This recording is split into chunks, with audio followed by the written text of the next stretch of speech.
pemirsa. Assalamualaikum warahmatullahi wabarakatuh. Selamat malam pemirsa. Bersama saya Muhammad Zaini Sulaiman di liputan seputar Sukoharjo. Pemirsa, pada kali ini bertempat di SMK Ibrahimi 2 Sukoharjo terlaksana kegiatan pelatihan sentra penggudangan yang diselenggarakan oleh bidang usaha Pondok Pesantren Salafiyah Syafi'iyah Sukoharjo Situbondo. Baik pemirsa, berikut liputan selengkapnya. Bidang usaha Pondok Pesantren Salafiyah Syafi'iyah Sukoharjo Situbondo menyelenggarakan kegiatan Ramadan berupa pelatihan dan pembinaan umana bagi para pengelola unit usaha di bawah naungan pesantren. Kegiatan ini dilaksanakan sebagai bentuk perhatian pesantren dalam meningkatkan kemampuan dan keterampilan para pengelola usaha agar semakin tertib dan berkembang. Pada kegiatan tersebut, panitia menghadirkan narasumber profesional dari Pondok Pesantren Sunan Derajat Lamongan yang telah berpengalaman dalam mengelola berbagai unit usaha pesantren, yakni Geseng Andri Ilham dan juga Muhammad Irsyad Habibi. Kehadiran narasumber ini diharapkan dapat memberikan tambahan wawasan dan pengalaman nyata kepada para peserta tentang cara mengelola usaha secara baik dan teratur. Materi yang disampaikan dalam pelatihan kali ini berfokus pada pengelolaan sentra penggudangan. Para peserta diberikan pemahaman mengenai cara menata barang dengan rapi, melakukan pencatatan keluar masuknya barang, serta pengontrolan stok agar tidak terjadi kekurangan maupun penumpukan. Selain itu, peserta juga diajarkan cara membaca potensi perdagangan, menghitung pendapatan, serta memperkirakan risiko kerugian dalam penjualan agar pemasukan dan pengeluaran tetap seimbang. Kita mau target pasar kita di toko A. Toko A itu pinggirnya ada toko lagi. Misal ada minimarket lain lah, minimarket merah atau biru. Nah, kita bisa lihat, kita survei. Di sana jual apa saja. Oh, berarti itu yang kita sediakan di gudang kita untuk suplai toko tersebut. Itu survei yang paling mudah itu. Kita lihat pesaing yang sudah ada. Tuh, kita tinggal nyontoh. Soalnya apa? Soalnya pasti mereka sudah survei. Surveinya sudah matang. Itu. Kalau kita mungkin tidak punya tim survei, kalau di sana ada tim survei sendiri. Kalau mungkin untuk kita ketika tidak ada tim survei, kita bisa survei di tempat lain, kita terapkan. Nah, itu tadi.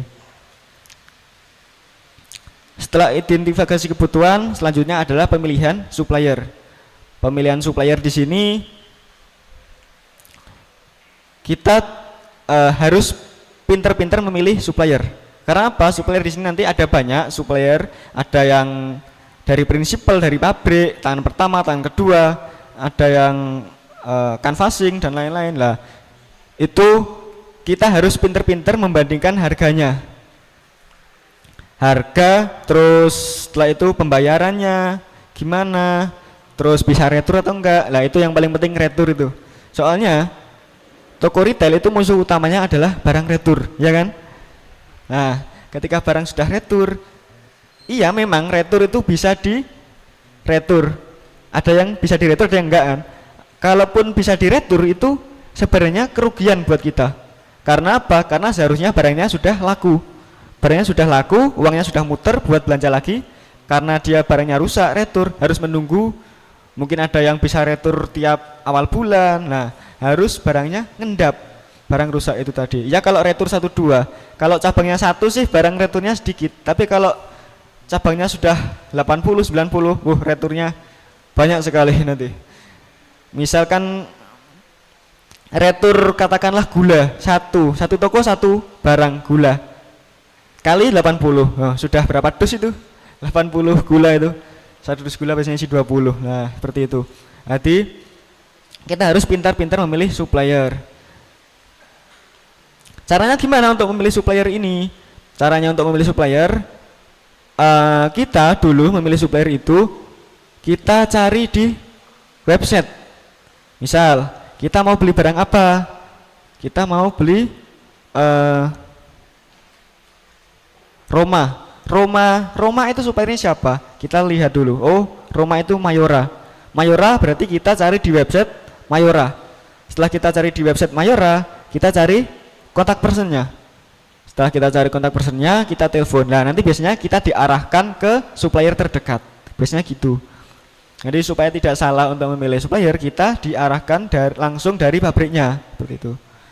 Nah, kalaupun nanti pabriknya karena kita pengambilannya sedikit dan diarahkan ke tangan kedua, setidaknya kan kita sudah berusaha dulu, barangkali bisa dikasih untuk supplier yang tangan pertama seperti itu. Apa salahnya mencoba? Saya Adzalul Mawahib sebagai perwakilan dari panitia pelatihan kegiatan pelatihan Ramadan 1447 Hijriah bidang usaha. Rangkaian acara pada malam hari ini adalah rangkaian acara yang keempat dari pelatihan 4 divisi pengembangan usaha. Jadi tadi kita sampaikan kepada karyawan-karyawan yang ada akan membuat mindset bahwa nanti akan ada rencana tindak lanjut pengembangan usaha Pondok Pesantren Salafiyah Syafi'iyah.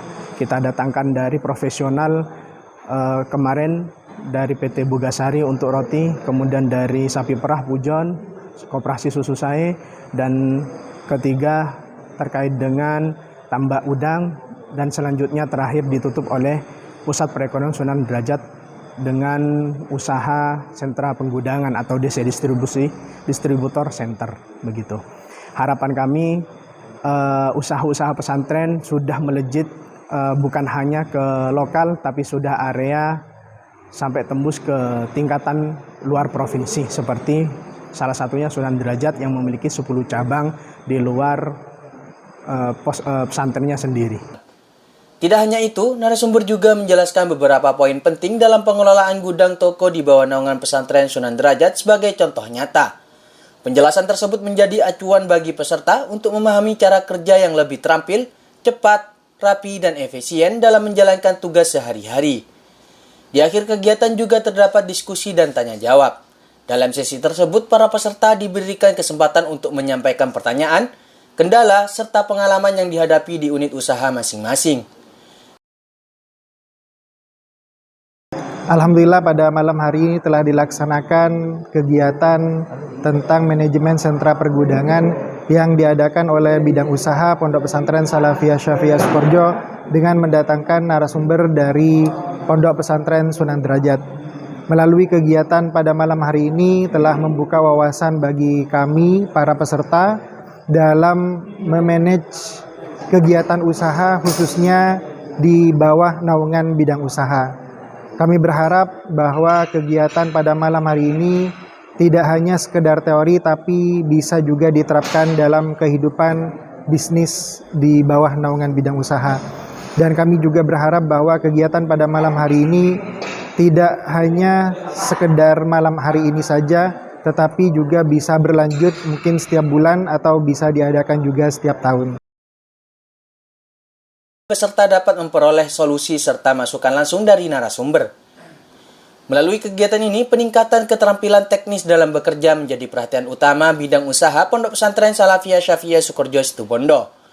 Dengan pelatihan ini juga diharapkan dapat membantu para pengelola unit usaha bekerja lebih baik, hingga mutu dan kualitas usaha pesantren semakin meningkat serta mampu mendukung kemandirian lembaga secara berkelanjutan.